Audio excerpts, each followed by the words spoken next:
Welcome to another episode of Unwind from the Grind. I'm your host, Natasha Simona. Relax with me for a moment and let's talk entertainment news, but with a conscience. So I want to discuss Wendy Williams. She was supposed to resume her show, The Wendy Williams Show, Monday, September 20th, but it's now postponed to Monday, October 4th due to health issues. Now, the reports are saying she has a breakthrough COVID case. I'm not sure what a breakthrough COVID case means, but she has COVID, right? And she's also going through some mental health issues. So I think she was admitted for a psychiatric evaluation. And while, Wendy Williams is someone you either love her or you hate her. There's really like no middle ground. And if there's a middle ground, it's like five of you who are hot and cold. As we all know, Wendy, she built her entire career off of talking about everybody else's lives. And I remember being a little girl in New York, driving with my mother, and she had like a little segment. It was like just delivering the gossip news, and that was it. And then her career evolved, and then she had a show, and then she was on, bigger stations, and then she moved away, came back, and Wendy, she really and truly is a survivor. Not only is she a survivor, but she paved a way for herself that wasn't there. So when you hear those terms, when one door closes, another one opens, Wendy built the damn door and opened it herself.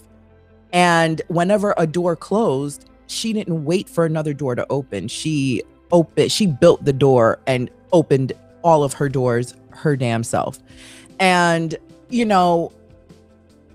as much as you can sit and talk about the fact that, she talks about people's lives and, she's this and she's that, her worth ethic is unmatched.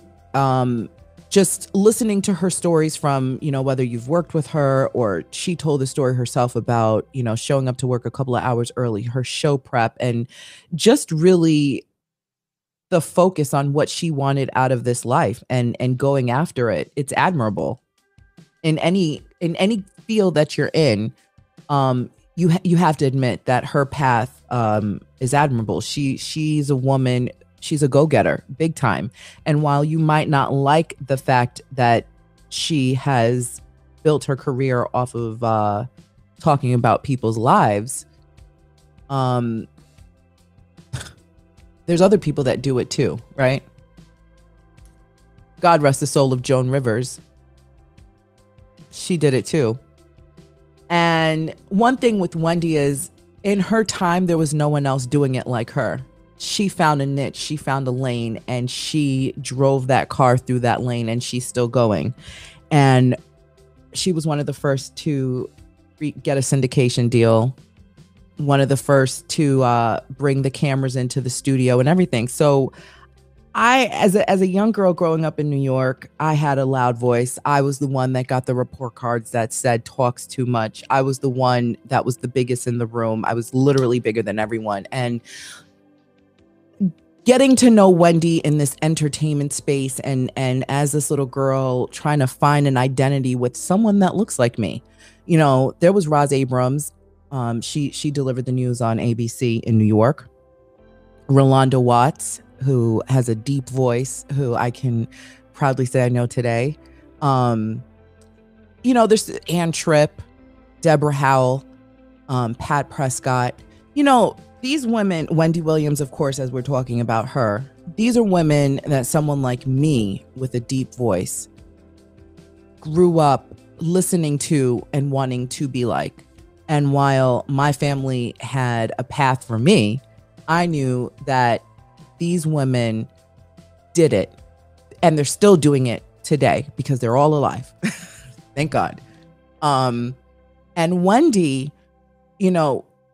me as this little Natasha in New York wanting to have a microphone and talk on the microphone and wanting to be on TV and wondering, can I do both? There was no one that I knew of that looked like me and sounded like me that was doing both. And when Wendy achieved that level to do both, have a talk show on the radio, have a talk show on television. I said, oh my God, it's possible.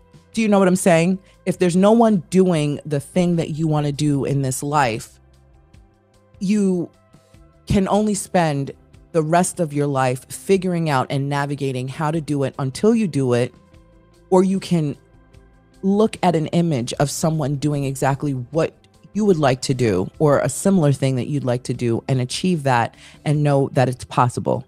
And Wendy made it possible not only for myself, but for many other bloggers, vloggers, people who sit on YouTube or wherever and deliver entertainment news. And whether they've created their own style or they do the same thing that she does, it is people like her that made it possible. So whether you choose to like her or choose not to like her, the fact that she created avenues for many people to follow in is admirable.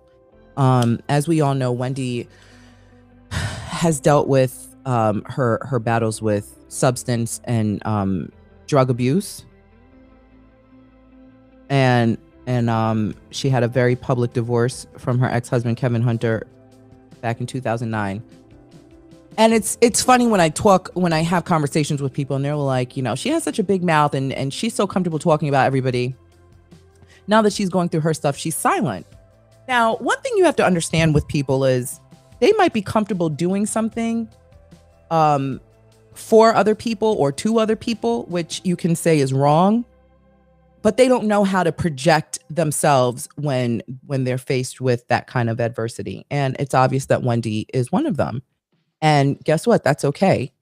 The one thing with life is we all have these different personalities. And just because she can sit on a microphone, you know, in her radio days for 4 hours and 6 hours and talk on the TV for an hour and she can talk about people's lives does not mean that she has the same kind of confidence and even the thick skin like these other celebrities that she talks about.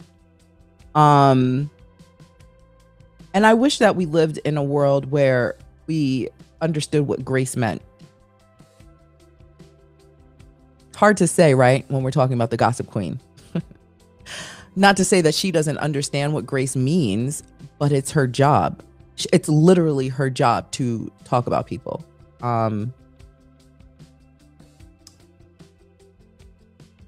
When she went through her divorce, we saw a deterioration of a Wendy Williams that no one has ever seen. And sadly, a lot of people laughed at her pain. But there's really nothing funny about that when you're in the middle of losing a life that you've built really your whole life. You know, Kevin served as not only her husband, but her manager and the father to her son.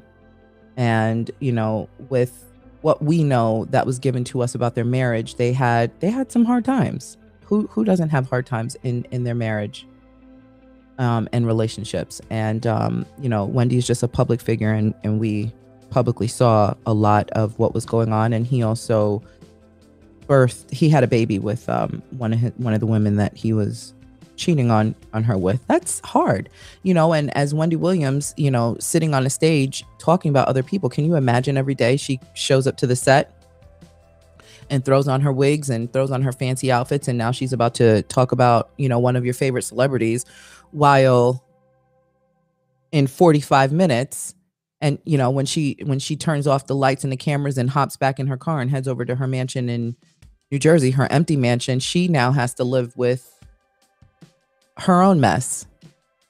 And and like I said, not everyone knows how to deal with that safely. So she turned to drugs, and drugs, if you followed Wendy's career, is something that she's had an interesting relationship with.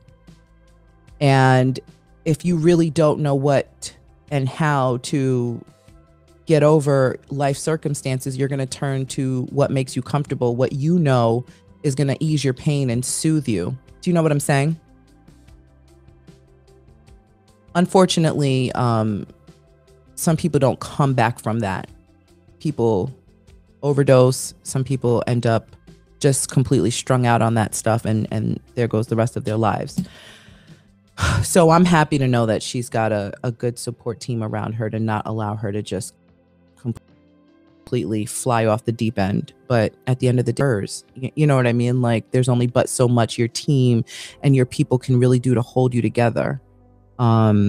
She has a son, Kevin Jr., who's 21.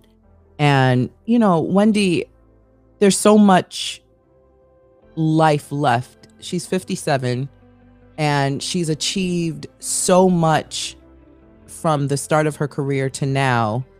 And with season 13 that should have started, you know, on the 20th of September, that's now going to start soon on October 4th.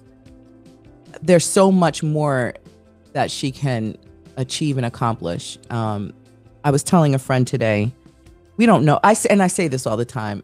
We don't know when our expiration date is. We don't know our fate. We don't know how we're going to go, and we don't know when we're going to go. We don't know what it's going to look like, or even how the heck we're going to look. So every day that we're here is a gift. And I really hope that Wendy understands that. I don't know if she will ever see this video, ever. But if it wasn't for Wendy, I probably wouldn't even know what it sounds like, what my voice sounds like on a microphone. Growing up, Wendy sounded like me. She talks about, you know, just being the biggest person in the room, and that was me. And there was so much that I was able to identify with because of her. And while my family thought I should be a doctor or even a lawyer because I talk so much, I knew that I wanted to be on the radio. I knew I wanted to do radio and television because, like I said, there was Wendy who was on the radio, and I would sit at the radio, and the radio would be like, I'm surprised I'm not deaf, because I would listen to the radio so closely. It was almost like I was in the studio. And I would watch television and watch Roz Abrams, and I would watch Rolanda Watts, and I would mimic them. And I knew that I wanted to do both. And anyone and everyone that asked me what I wanted to be when I grew up, I said, I want to be like Wendy Williams on the radio, but I want to be on the TV like Rolanda Watts. How do I do both? And at the time, there was no such thing. You know, and I loved the style of Oprah. I loved how she was able to sit and have these conversations with people. So I wanted to be like all of these women in one. How can I be like Wendy and talk with such confidence on the radio? How can I be like Rolanda Watts and report the news with such grace and elegance and a deep voice? And how can I be like Oprah, who is able to communicate with people conversationally? How can I be like all of these women? And at the time, like I said, there was no platform. No one was doing it because it just wasn't there. Reality TV didn't exist like it does today. There was no YouTube. There really was no damn internet.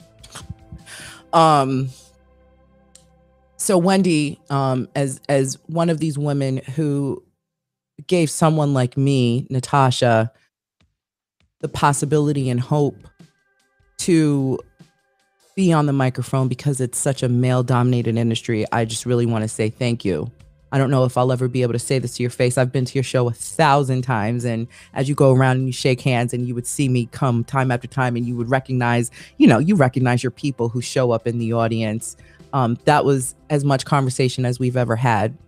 So if this is the only time if you ever hear this, I just want to say thank you for giving someone like myself that hope and possibility, and paving the way for not just myself, but for many others that come behind you. I wish you, I really wish you well. I wish you a continual lifetime of good health and good hot topics. How you doing? Whatever it is that you're going through, pull through it, come out of it, come back with a big, fabulous blonde wig and flair. And I love you, and I really, from my heart, wish you the best. And I hope to whomever is watching this that you give this woman some grace. We all need a little grace. That's all I've got.